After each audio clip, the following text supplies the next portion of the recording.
Hello guys, my name is Alex.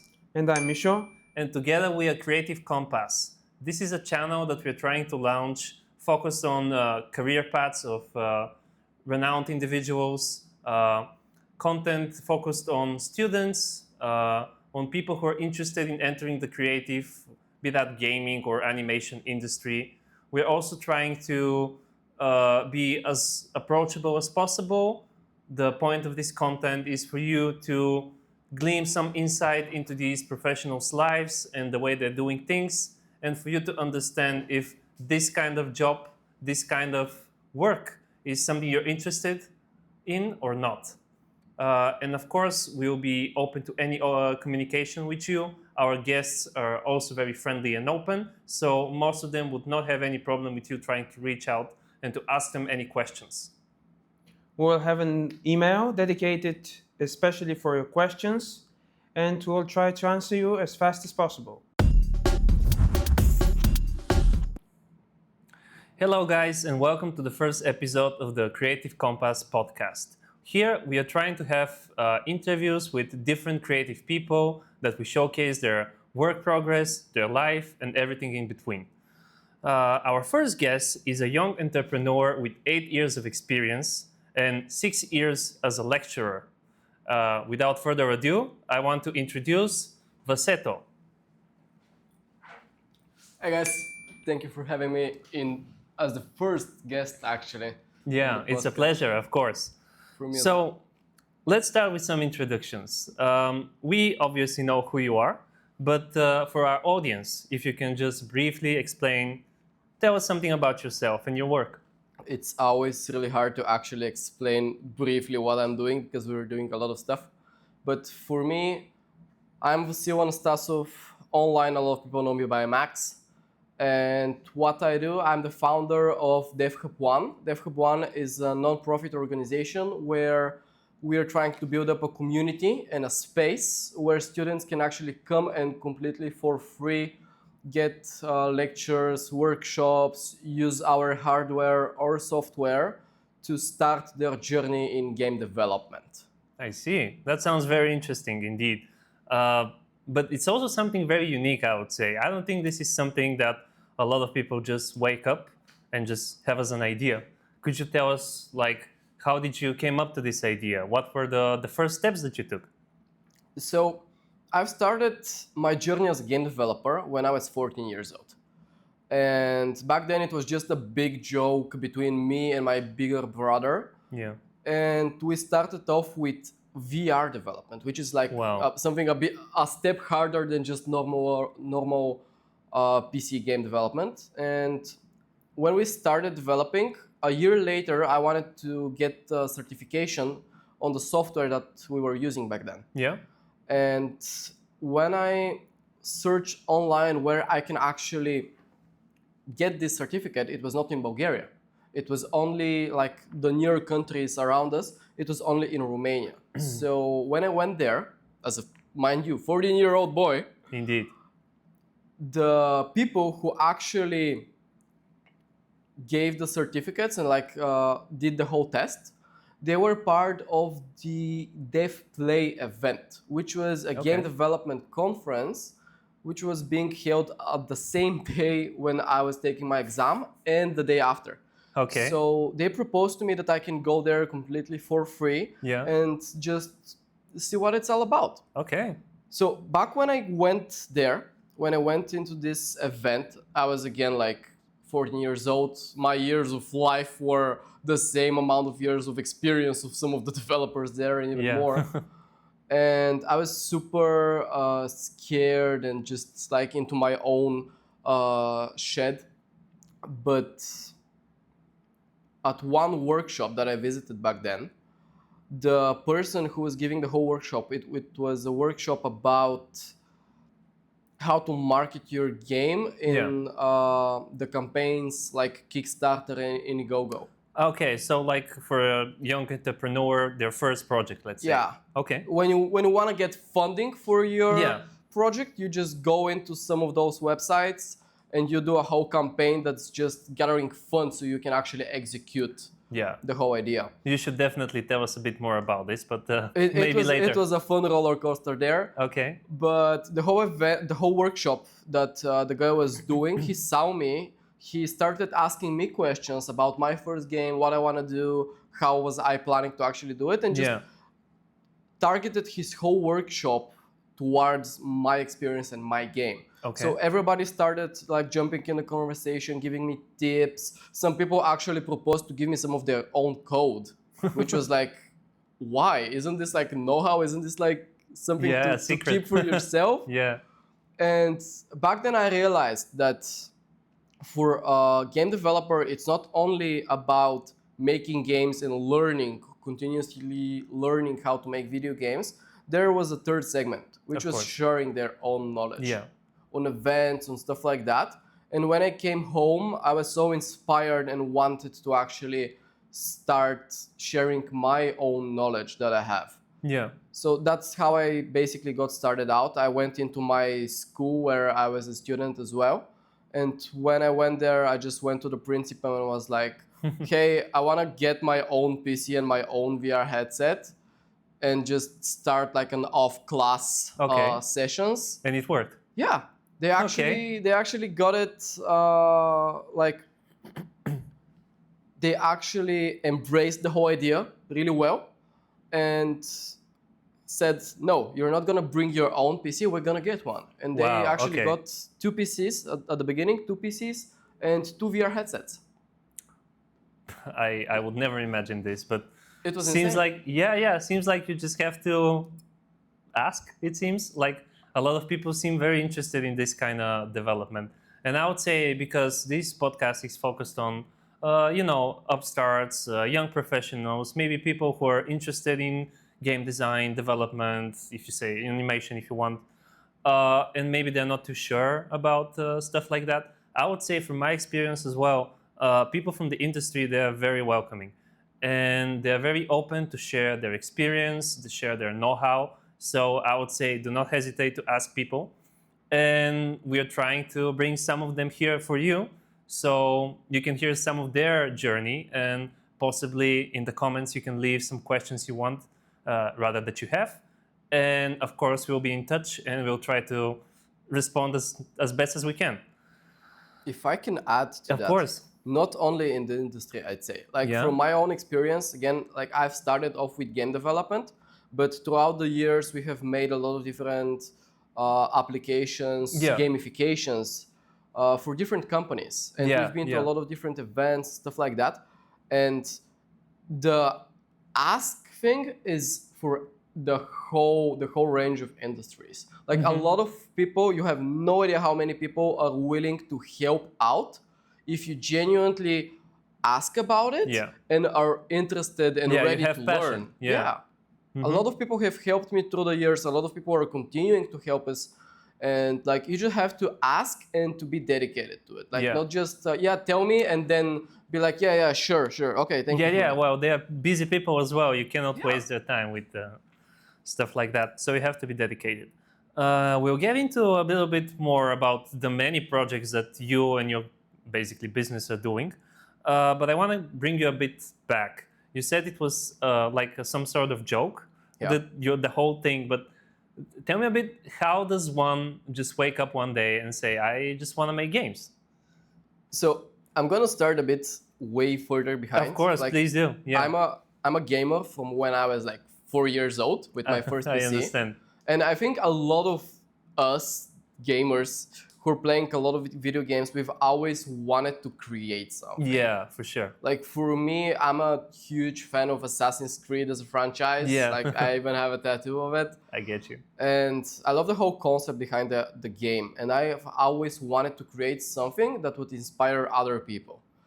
And like when I was like 12, I've tried to do a video game like by myself. I've tried, tested, didn't work out, just ditched it, said I'm too stupid for that and just brushed it off.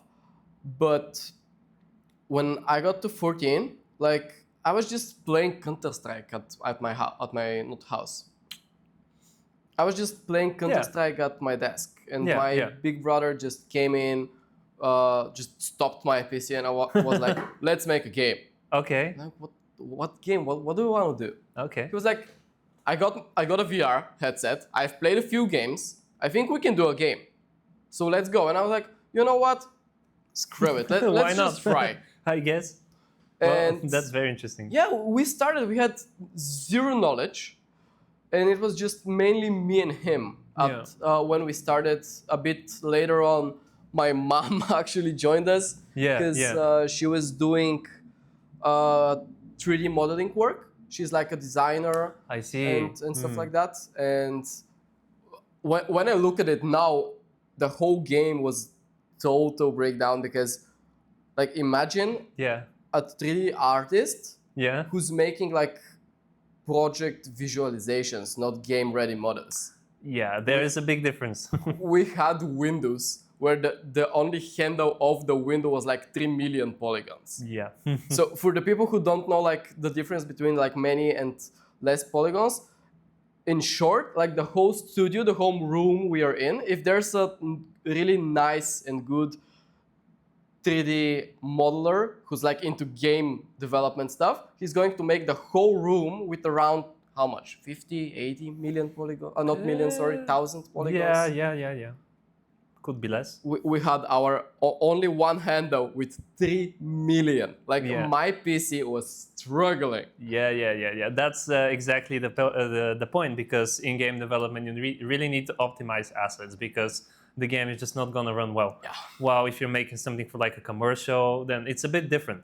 So you also have to have this in mind when you're starting out. Do you want to make game products if you're into modeling, or do you want to make 3D models in general? Because it really, I would say the general principle behind them is the same, but your final product is different, and the approach that you have is a bit different.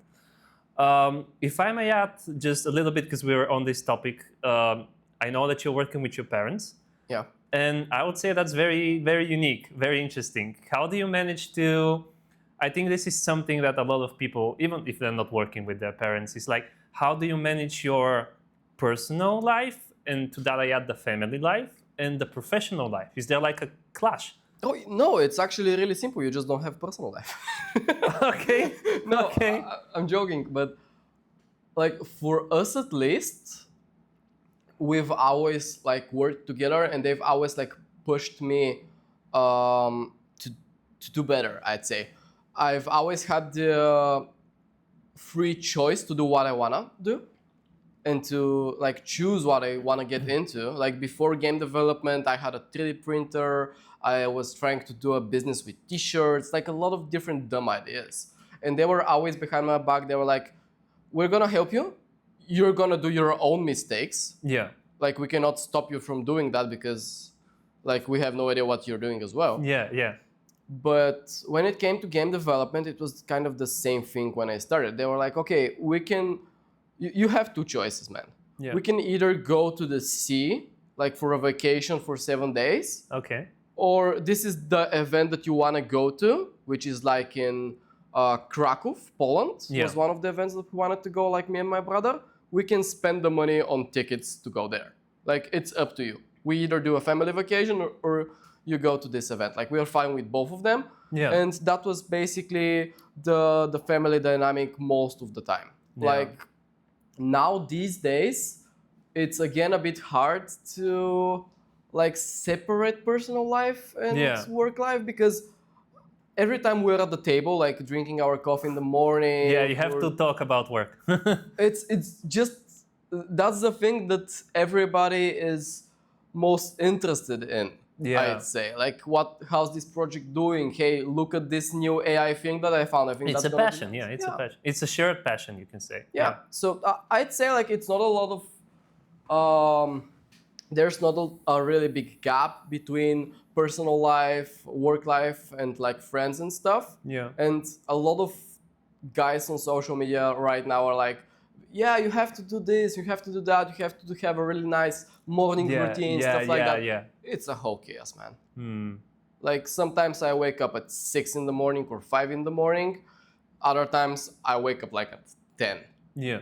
Sometimes we spend like 3 hours in the morning figuring out stuff, thinking about stuff, working on projects. Yeah. So sometimes I don't see them like for 3 days straight because see. I'm at the hub, they're at home doing some other stuff.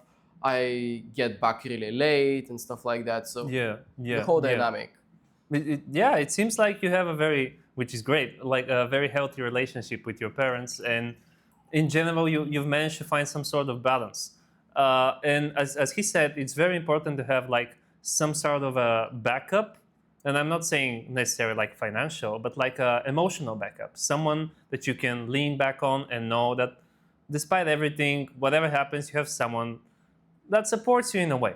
I would say maybe it could be a privilege that not everyone has. And if you can give us some advices, because I know, for example, some people that don't have this kind of support and they kind of feel on their own. And sometimes it's a bit daunting, you know? It's a big task. It's a very difficult. You can confirm. It's a very difficult thing to do. It's not like as common as say to become an economist. It's like a school for that everywhere. It's a very specific thing. How do you find motivation? So I'm gonna get you back to the beginning of the question, which is about like, for example, my relationship with my parents. I'm super lucky about it. Yeah. Like I know that for a fact because I know a lot of people whose parents are like, what are you doing in the game development industry? Like, why are you doing that specifically? Yeah. Or, for example, in my case, it's a whole startup. Like, my salary isn't like $5,000 a month or something. And it's really funny because what we're joking around with the team, because all of us are like on right now at least on kind of low salaries. Yeah. We're joking that if it goes bad, we can always go to like Little or Kaufland and get better salaries there. So yeah, that's true. That's true. That's another thing that a lot of like parents and people who care about you would be like, man, why are you doing it when you're earning way less money than you can? Like I've gotten offers from different companies for way higher salaries and stuff, and I've always been like, no, thank you. And I'm super lucky about that. About other people, what I would suggest is how I've always been with my parents. Is I've always tried to talk things out. Okay. Like I've always been like, okay, let's sit and talk it out. Like, what are your concerns? What are you thinking is gonna go bad? Yeah. And try to address them. Of course. If I cannot address it, because some parents are like, no, I know better than you because I'm older than you. Yeah. Then, like, if those are not the people to be in your life, sadly they aren't. Like that's the reality. If you want to do something in your own way, there are sometimes like scenarios where some people are not gonna be so proud or happy about it. And it is what it is, man. That's very difficult, but in the end, you have to chase your own dreams, I would say. Yeah, and there's always other people who would be willing to support you. Yeah, like that's a thing that I've found throughout the years, because I've had friends who are like, why are you doing that? And always trying to find the negative things. Yeah, of course they've fallen out of my friendship like naturally, because we're not in the same kind of friend groups. Yeah. Like I've had friends who were like partying all day, all night, stuff like that, always calling me, hey, are you coming to this party? Are you coming to that party? And I was I'm working. Yeah, I'm like, man, in the morning I'm working. In the middle of the day I'm working. At night I'm working. Okay, let's do it after work. Man, I have to sleep. And it's a sacrifice. These people just fall off, and a lot of people are scared of this because they're like, if my 5 friends that I have right now are gonna fall off, like if they fall off, I'm not gonna have any friends. No, somebody else is gonna come up. Yeah. And for me, the people that have come up, they have always been way better friends and colleagues as of now that have taken that place, because like all of the people who are in the whole hub, they're not only my colleagues or my employees or volunteers or whatever, they're my friends in first, and then people who I work with, like Costa, our 3D guy, he's a friend that I've met through a game that we've played together, Albion Online. Buyan, he's one of my really early childhood, like high school friends. I don't know if it's even high school, 7th grade. I think it's before. Yeah, but we've known each other for, almost 10 years now, which is insane now that I think about it. How did that happen? But yeah, like him, Krasi, our newer guy who started, like he's a student that Yeah. I've tutored 5 years ago, Crazy. which is insane when you think about it. Yeah. We'll get back to more like the whole structure. Also, because you're basically the boss in a way. Can I say that? I am. Like, Yeah. if we're looking at it in normal terms, I am.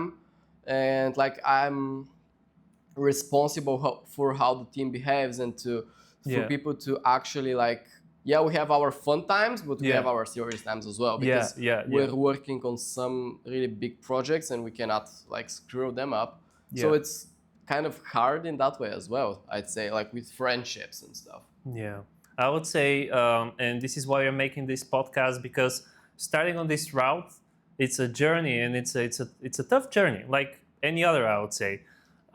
And you have to know that as anything in life, you have limited time, Yeah. and you have to choose what you spend your time on. And that's why we're making this podcast, and we're trying to kind of explain what you could be getting into. All the difficulties, though his path is a bit unconventional. I would say it's also possible to start working in a bigger company. It has its own benefits, but also detriments, I would say, because as a positive thing, this is something you are passionate about, and it's your projects, and it's Yeah. more or less something you want to do in a company. That's not always the case, of course. Yeah. I can yeah. address one really big mistake. That Oh, go ahead. I've seen in a lot of people, like even, it's gonna sound dumb when I say it, like younger people, because I'm 22, but a lot of people are like, I want to do something on my own because I will have like free time and my own decisions, and I'm gonna do things however I want to do. That's great. It's nowhere near that. Yeah. Like if you do something on your own, like your own company, business, stuff like that, first, no way in hell you're gonna have more free time. Like it's the exact opposite, because when you are the boss, like, yes, you can say, yeah, I'm the boss, you're gonna listen to me, but at the same time, when something goes bad, you're the one responsible for that, and you cannot hide anyway. Yeah. And when you have like different clients and people who want their needs met, either the team or the client, it's you that has to do the work, and nobody cares if it's 1 a.m. or like 7 in the morning or whatever, or you're on a vacation or stuff like that. So first, it has its pluses, because I can say tomorrow I'm gonna go to the sea, and nobody's here to tell me if I will or not. But at the same time, when I say I'm gonna do a little vacation for 7 days, that doesn't mean that at the middle of the vacation I won't be in a Zoom call in my car. I'm saying it because I had this like I'm sure 3 weeks ago. Yeah. So in a Zoom call in my car, like trying to figure some stuff out with the client. So it's something for the people who want to get into business, like on their own, to keep that in mind. Like in a company, big company, you have like, you have your 9 to 5 basically. It's these stuff are more or less. You have a lot more free time, I'd say. Yeah. You have to do what you're told to. Yeah, you still have responsibilities. Yeah. But you have a lot of free time. On the other hand, you again kind of have to do something in a frame, because you cannot like, I cannot get mad at the customer and be like, man, screw you, and just hang up the phone, because that's not good for reputation or the business in either way. Yeah. But you have a bit more free, not time, but like free will to shape things in a way you want to do. Like, for example, for us, we have said that we want to be making cool and fun gamifications that are educational in a way, or helping the businesses out, but being fun for the end consumer. And that's the clients that we're building up right now. So, we're talking about business now, so might as well.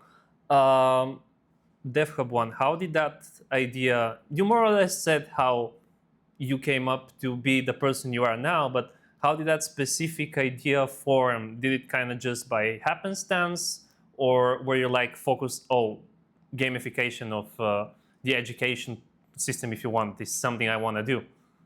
How did that happen? I'm ready to bet that nobody who started off a business Knew what it was about. Yeah, Okay. would say in 5 years my business is going to look exactly like that, and we're going to be doing exactly those things. Okay. Because like for DevHubOne, first the whole idea came when I was still a high school student. I was like 16 or 17, something like that. Yeah.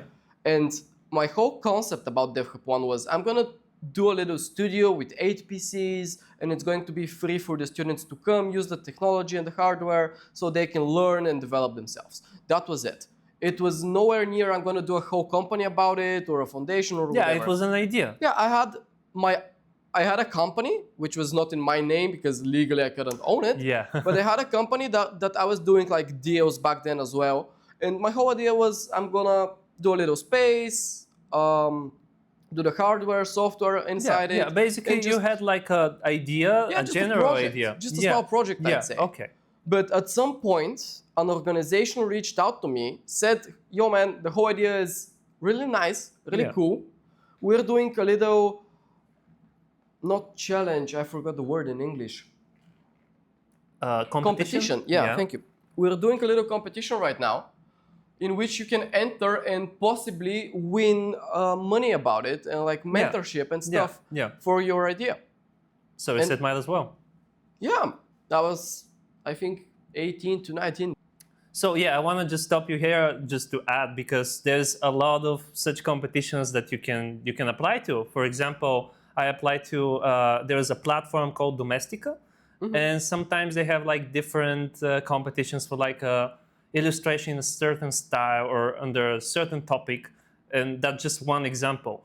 And even though I didn't win, it was still a nice experience, and me applying, actively thinking how to approach this, following their guidelines and stuff like that. I'm basically getting free work experience, and there's also the possibility of both getting some money or getting some clout, because if you win or if you're good enough, you probably get some people's attention. So do not give up on stuff like that. You have to be proactive, and even if it looks like I'm not gonna win, why even bother?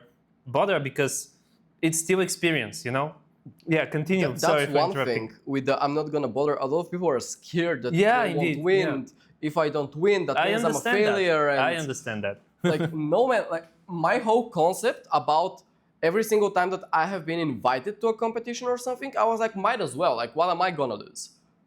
I might not win. Okay, and does the world end? No. So I can just continue on. Yeah. And I just got invited. I was like, okay, sure. Mind you, I have no organization. I didn't even think about making an organization. I was just applying with an idea. Okay. And the people that I was up against were a lot of more older people with a lot of more experience, like competing in these kinds of competitions and stuff. And with their own organization that were like 4, 5, 10 years old, and their own like structured ideas and everything. And I was like, okay, might as well. So I went in.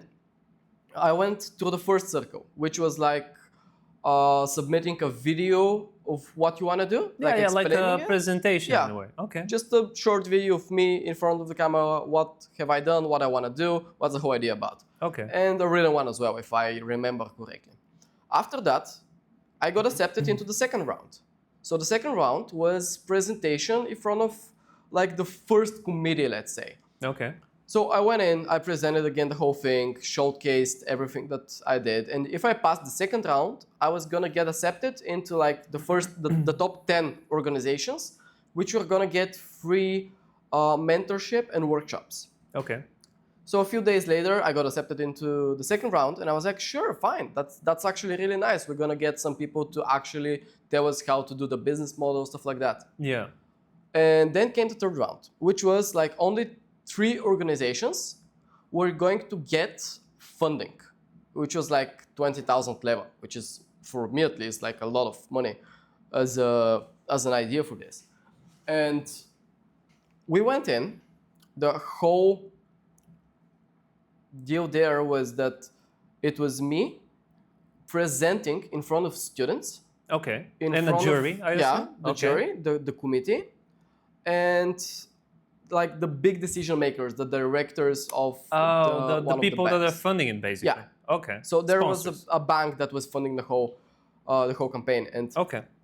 it was me presenting in front of all of those people and getting like different questions which were about the model, how are you gonna make it work, Yeah. and everything. Yeah. Yeah. And mind you, my whole model was we're gonna do this completely for free for the students, and we're gonna earn money to a whole different channel, which was making projects for companies. So in paper, the whole model is broken. Like I'm Yeah. gonna be giving something completely for free to one group, and to a whole another group I'm To gonna get be the making money from, basically. Yeah. Yeah. So I went in there, like my crazy idea, and people are like, "Are you sure you're gonna do it?" I'm like, "Yeah, like I can bet on it. I'm sure this is gonna work." So at the end, what happened was we actually won. Like we were one of the 3 organizations, and I was not on an organization yet, You're a guy. Yeah. to actually won the funds. And then they were like, okay, now you have to actually create an NGO so we can give you the money. And I didn't even have the idea of making an NGO or stuff like that. I didn't Yeah, even know yeah. how NGOs work. Yeah. But Yeah. I was basically kind of like forced to do it. So that's how the whole concept of NGO, like non-profit organization to do those stuff, came about. So we made the NGO, met a lot of different other partners and people who supported the whole idea, donated, Yeah. and stuff like that. And that's how the whole DevHubOne foundation came up. Yeah. And it's been working for how many years now? Now 2.5, 3 years, something like that. So to the people that told me it's not sustainable, it is. Yeah, yeah. I just want to add here to just kind of highlight this. He was one guy, 18, you say? 18, 19, I don't 18, remember 19, and he was against like companies, like 30-plus-year-old people with experience, and he was like, I'll just try, and he actually made it. now. It is insane. Like No, I'm saying it because a lot of young people, they would never do it because they are, I would say, scared. And I understand, and I was scared too. Not that I've been in such a situation, but in similar situations, I would feel intimidated. And I think the most important here, the most important thing that we can learn here is like, you just have to learn how to push yourself. yeah, I'd say And that's yeah. maybe the biggest skill that you can get. Yeah. To not have fear of failure, because for me it's always been like that. It's always been like, what if you fail? Like even my parents from time to time, they have been scared. What if this fails? What if you fail? What if you like Yeah, it's ruin scary. your name when you fail? And I'm like, who's gonna judge me if I try to do something cool and I don't do it because something happened? Like who's gonna care about it? People are going to be like, yeah, he failed, and what? Yeah. That doesn't mean that I cannot try and do something else or Yeah, yeah. try to rebuild the same thing Exactly. again. You already have this mindset and this skill, even if this particular, what's the word? This particular organization, let's say, fails, you can try something else because you already have the experience, you already have the mindset, which is the most important. Yeah. So, Again, back at the Yeah. beginning, like if everything else fails, I can go grab a job a little and get more money. yeah, So that's true. That's I true. can always figure it out. So why might as well? It's like we're young, we have a lot of energy. That's the time to actually learn skills rather than chase money, I'd say. Yeah. No, at least for me. We're having a great conversation, but I see we're a bit running out of time. So I'll just quickly ask you a few questions.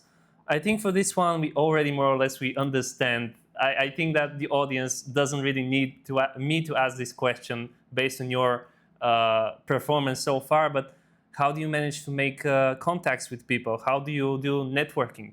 Because this is something a lot of people, me included, is something I struggled with in the past. It's intimidating, and I said maybe we already have the answer because you're such a proactive person, and it's probably not that difficult. Please tell us then. It's actually super funny, but just give me a second to structure my whole concept around it. Nimm einen Moment. So The thing is, a lot of people when they see me and when they talk to me like these days, they're like, "Yo, man, like you're such an extrovert. You're always around people. You're always beaming with energy." The fun thing is that I've never been like that, Okay. and to this day, I would say that I'm an introvert, because back then, like 8 years ago, when I was like making our first game and stuff like that, my whole concept about game development was I'm gonna be in my room, I'm gonna make my own game, I'm Yeah. gonna publish that Very game. introverted. It's gonna get big, I'm gonna get money, I'm gonna make another game, and it's gonna be cool. And then reality hit. And Yeah, it no was one like, is like Notch in Minecraft. yeah, like if you don't go out to sell your stuff and to talk about your stuff to people, nobody's gonna know about it. Yeah. And there's some really big entrepreneurs around the world who I don't even know about. Why? Because their stuff haven't come on my table and nobody has talked to me about their stuff. Okay. So that concept is the same for like people who are starting out and people who are way up. Okay. Because I'm sure that a lot of people around even like this, not city, but this neighborhood don't even know who I am or what we're doing here. And that's because we haven't marketed enough and we haven't gone around and telling people about it. So that's your advice, marketing yourself. Like, But how do you do it? That's the you just difficult push part. yourself. I would say like on events, when I was, You go to events, okay? yeah, I go to a lot of events. Like, Yeah. or at least I'm trying to, because right now we're super busy and some of the events we're missing out on them sadly. Normal, But I always try to go to events, and when I go to events, I just go to people. Like I just go to the lecturers and I'm like, hey, my name is, I'm like 16 years old, I'm trying to do this game. Can you give me a few tips, man? Like I have no idea what I'm doing. Yeah. Can you just give me a few tips? Yeah. And most of the times, almost all of the times I would say, people are always helping out. Like not even outside of Bulgaria, in Bulgaria as well. I have a lot of different friends who are always willing to hear me out, even to this day. Like just call them up, willing to hear me out, willing to give me a few tips, even if they're in the middle of something. Yeah. And a lot of people are just scared to go in and say hello. Yeah. They're like, what's gonna happen? Like, it's going to be strange if I go up to those people who are already talking to each other and I just burst in. I'm gonna. Yeah. Who are you? You're yeah, no one. I'm gonna stop their conversation. They're going to think I'm weird. Yeah, but okay, place yourself in that scenario. Would you be mad if some dude came up, or a girl came up and be like, hey, my name is, I do this and this. What are you doing? I won't be mad. Like, I had a conversation with a girl once, which was at a mentoring program that I went in, as a mentee, not mentor. And she was like, I've seen you to 3 events, and I've always been scared to come and say hi. And I'm like, why? I see. Yeah, even if you're a bit, maybe, I personally would be a bit shy to approach someone like this, which is the best way, by the way. You can still, when I was doing more 3D modeling stuff, for me it was very important, for everyone it's very important to get feedback on their work, because just doing stuff by yourself, of course, you can be your best judge, but you're very subjective, I would say. Yeah. If you put your work in front of many eyeballs, they'll see stuff you'll never see. So even if approaching someone like this in person is a bit maybe scary, you can just try hitting them up on social media. Pretty much everyone's there nowadays. So just send a message, say, hi, as you said, I'm this person and I'm doing this. You'll have like a moment, just give me some feedback. And that's very important because maybe not the only, but the biggest leaps of progress that I've done, that I've made myself, is when I've asked for feedback and when I've received a negative feedback. For me, negative feedback is way more important because I see, again, some people see stuff you don't even know are there as a problem. And this way, it challenges you, it pushes you to be better. And it's difficult and it's scary and it's unpleasant. No one likes to be criticized. But this is how you progress in this industry. You have to take the criticism, not personally, just take it in, think about it, and most likely than not, you'll see that this person is in the right, and maybe you did make some mistakes. But not every time. Well, maybe some opinions are not because, good. again, like for me, yeah. If you have examples also. in this year, like in this day and age, Yeah. way better of a sentence. A lot of people are bound to like the social norms, what other people think, and first off, they don't have like a mind of their own. Yeah. Second off, it's hard to take criticism and know what you want to get from it. Because like for me, every single person, like, okay, not every single one, like some people have been like, yeah, it sounds reasonable, I think you can manage it. Yeah. But a lot of people have been like, okay, man, like I get the whole idea around DevHubOne, around free education, stuff like that. But think about it, like why not make it a bit paid? And they have come with a really nice Ideas? yeah, not only ideas, but like ways to do it. Yeah. Okay. Techniques. Like, yeah, some people have told me if you make it paid, a lot of people are going to be more interested in it because a lot of people these that's days, psychology. Yeah, a lot of people these days are like, if it's free, then it's not that good. It's probably not good. Yeah. Second, which is not true. Yeah, it is actually really not true, I'd say. Second of all, if you make it paid, people are going to take it more seriously. Third of all, if you make it paid, you're going to be sustainable. If not, you won't be. And to this day and age, first, this is our third year. We have moved to a bigger location and our team is getting bigger. And we're doing a lot bigger and bigger and bigger projects. Yeah. Second of all, my whole concept is not to get to 1,000, hundreds of thousands, millions of students and stuff like that. My whole concept is for everybody to be able to try it out. Yeah, people who are interested. And the people who are really into it, they will stay. I don't care about the boy whose parents are just pushing him and being like, you should go there, we're going to be paying for this, you have to be there. And at the end of the day, the guy is just going to be on his phone.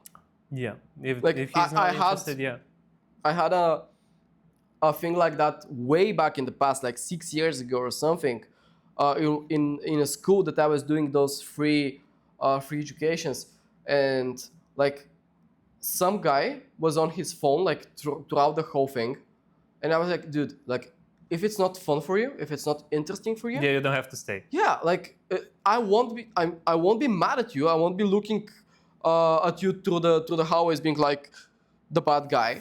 Like if it's not your thing, it's not your thing, and that's completely fine. Yeah. And he just left, and he was like, okay, sure, and just left.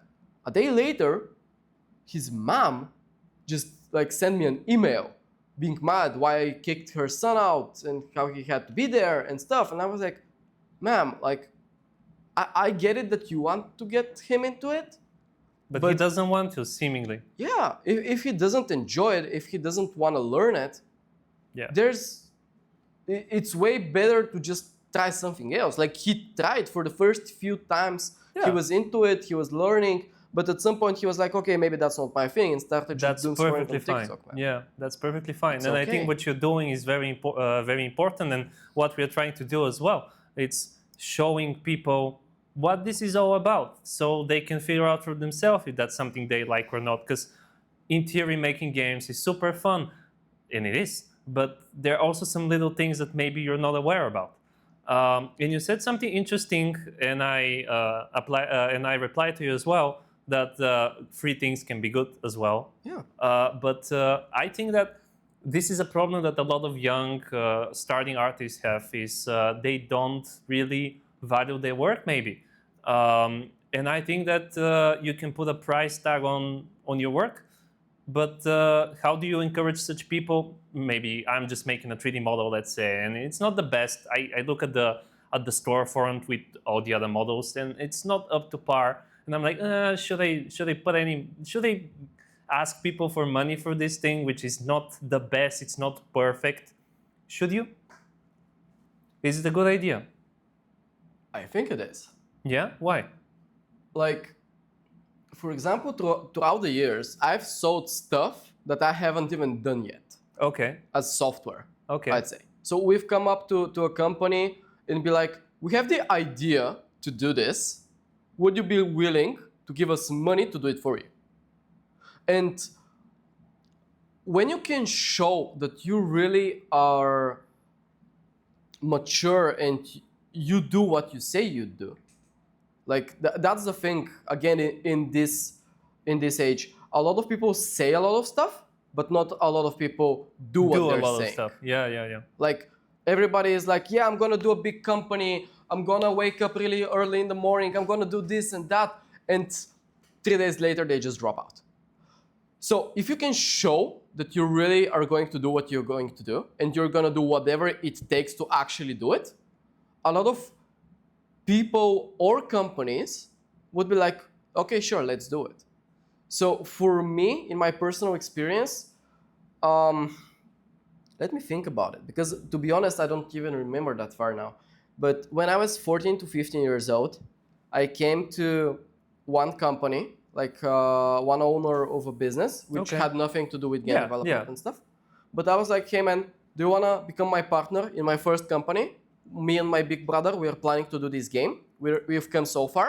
Yeah. We need, I think we were looking for like 2,000-3,000 level, which my whole ask was, give me a nice PC so we can actually work on it. Yeah. And we would give you like 49% of the company. Yeah, okay. Like first, I was not greedy. I was not like, give me 5, I'm gonna give you 5%, you have to give me 20,000, because it was an unreal ask at the beginning. Because I had no experience, I have no idea what we were doing. At the end, the company, like the game that we did, we sold like 2 copies. But the guy is not mad about it, because I've given back everything times 3. Yeah. So we learned how to make games and how to do things. And for him and for his company, we did like an AR thingy. We did visualizations for some stuff for him. And so we just gave back, and we gave back a lot more. And I think a year and something later, when we wanted to go to this event in Krakow, Poland, to present our game, I reached out to him again and was like, hey dude, this is a nice opportunity. We want to try and do a little push again for the game. Yeah. Would you be willing to give us some money again? So we can present the game there. We're going to present you as well. Yeah. And on the moment, he was like, okay, sure. Like, I'm going to cover you. Yeah. Because first, when I said what I was going to do, I did it, no matter what. Second, yeah, you're reliable. I gave back times X, everything that he has given me. And why not? Like, when I asked again, he was always open to. And we're trying to do this up to this day as well, because like right now we're working with a really big bank in Bulgaria, which I think they're not only in Bulgaria. I think it's like an international bank, but I'm not 100% sure. And they're willing to work with us because they've seen how we're approaching things. Yeah. In short, I just want to summarize a little bit what you said. Is like, in the world that we're living, it's money makes the world go round. It's a saying. So I think artists should, put a price tag to their work, because it is work. And even though they might think it's not perfect or something they can try, and I'm sure that at least one person will have, with my example with the 3D object, I would say that there is one person on Earth at least who would need that exact object, and he's going to pay money for this thing. And even if it sells like 2 or 3 copies, as you said. Something really fun, man. Now that we were talking about 3D objects. Okay. My brother, because he started off with 3D modeling. Okay. He had made a really dumb bucket. Okay. Like just a bucket. I think 2014, something like that. Okay. And published it on the Unity Asset Store. Yeah. I think 2 or 3 years ago, he was like, bro, somebody bought my bucket for $5. And we were like, what? Like something he had done a lot a lot of times ago. And I would say that's not only for artists, that's for everybody. First, there's not only the scenario of asking for money for your things, because there's a lot of different ways to actually earn value, I would say. Yeah. So, for example, work for free for somebody else who's doing better than you. That's another thing that a lot of people are like neglecting, because they're... For sure, yeah. A lot of people are just.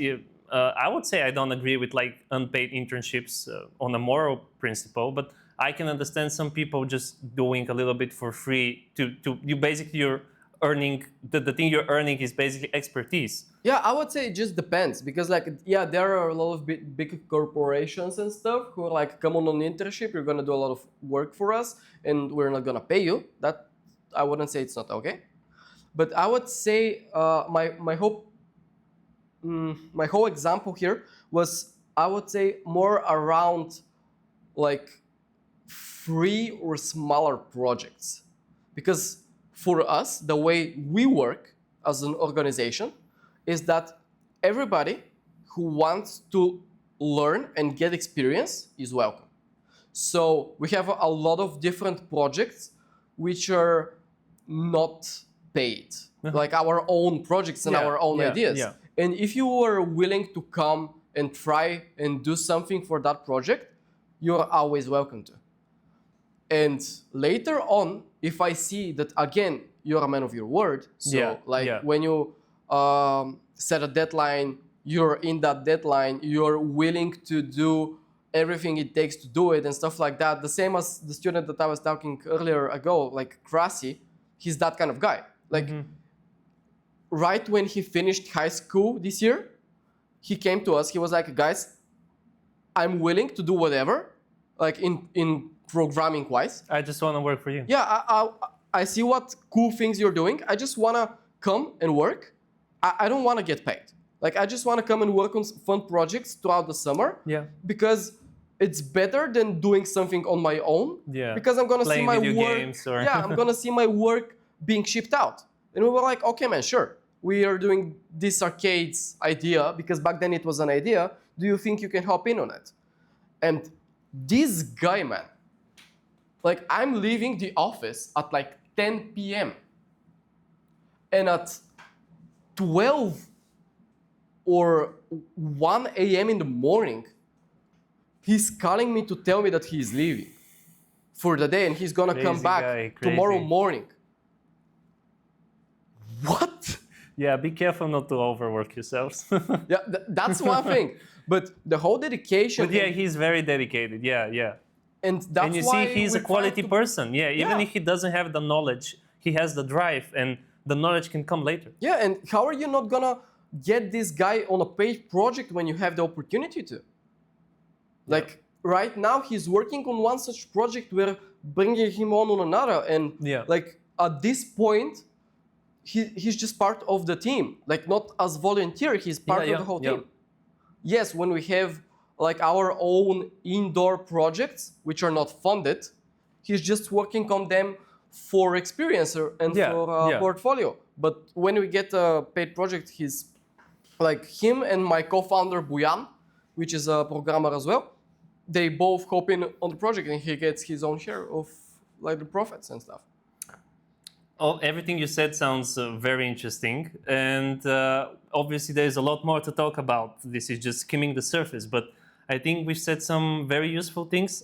At least I hope they're very useful, and I hope that the people watching glean something from it, and maybe they're a little better informed.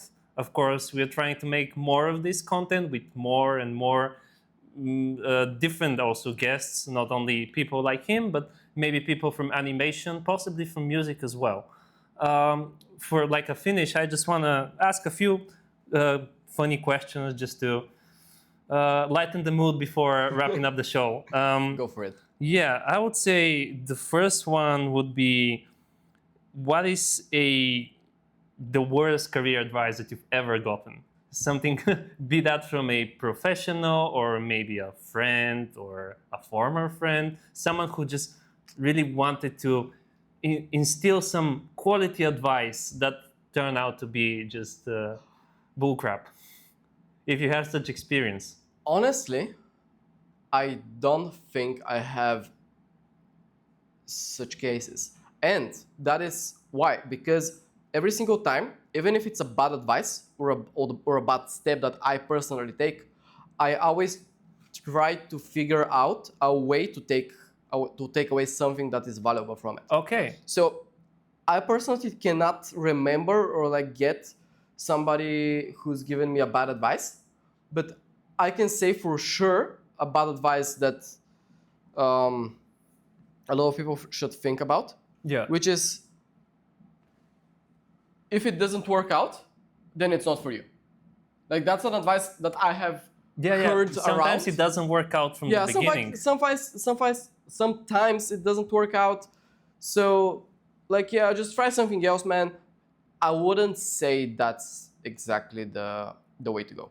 Yeah. For me, personally, the way I look at life in general is every mistake and every failure that you're doing is It's a learning process. step forward. Yeah, step forward. We have in Bulgarian, but I'm not sure if in English I can translate it, so I'm just gonna say it in Bulgarian. Maybe we can do some captions later on it.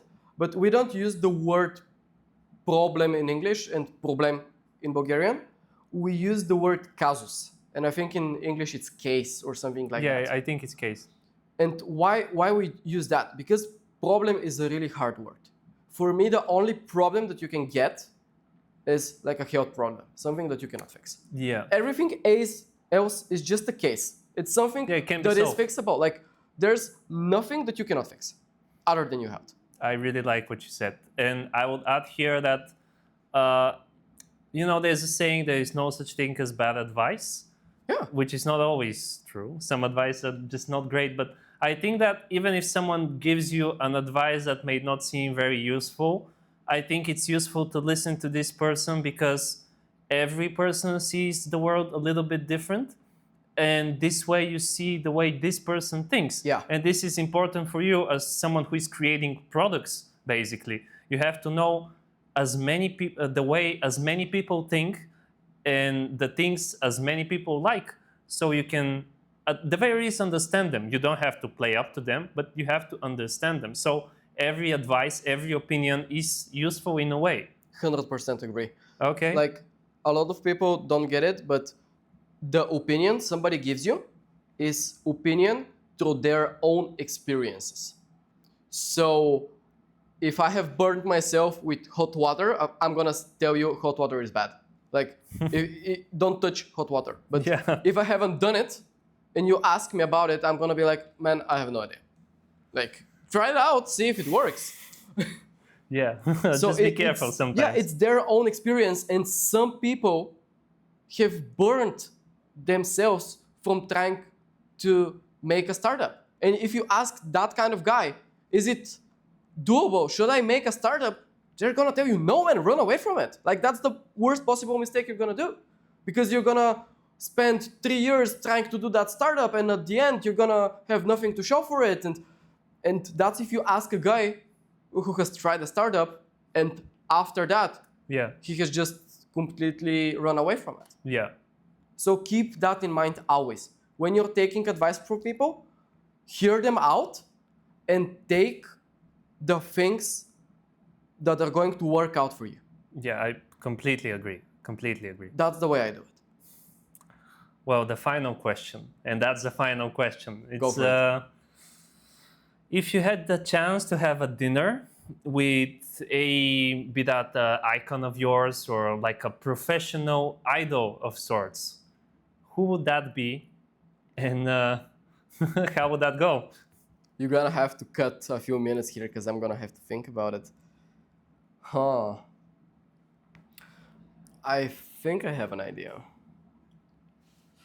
But like again, for me specifically, I have a lot of people who I'd want to sit around and talk to. Because again, like my whole way of approaching things. Yeah, it's a difficult question. I'm thinking like just a small piece of chunk. So if I sit on a dinner table with somebody for 3 hours, I'm gonna take maybe 30 seconds out of it. Like, in those 30 seconds, I'm always looking for them in a conversation with somebody, because that's what's helped me grow like X times better. And at this point, like at this scenario where we are right now, I would say the person I would talk to would be Alex Hormozy, if you've heard of him. I'm not too familiar. Maybe you can just briefly. He's a serious and he's a like really big entrepreneur whose biggest thing right now is writing different books. He just recently announced his third book, which was $100 million money models. Yeah, we'll put it here on screen somewhere. And he's just talking about like how to make successful businesses and earn money. And he's investing a lot of different businesses. And what I would really want to talk about with him is not something related to business, I'd say. It's something related to like general life itself. Because his whole point of view on life is on how people work and stuff is way different than anybody else's. You're a fan of his mindset. Yeah, like I would say my mindset is somewhat close to his, because again, a lot of people are saying you need to have this morning routine, you need to have like these things, you have to have your coffee in the morning to be productive throughout the day. Yeah. And his whole concept about this is kind of the total opposite and being really ruthless about it. He's like, if you have to do something today, you have to do it today, no matter what. Yeah, okay. Like, it doesn't matter if it's raining outside, if the dog ate your shoes, whatever it is. Like, you have a job to do and you have to just do that job. It's not hard. Yeah. And it actually isn't when you think about it in that way.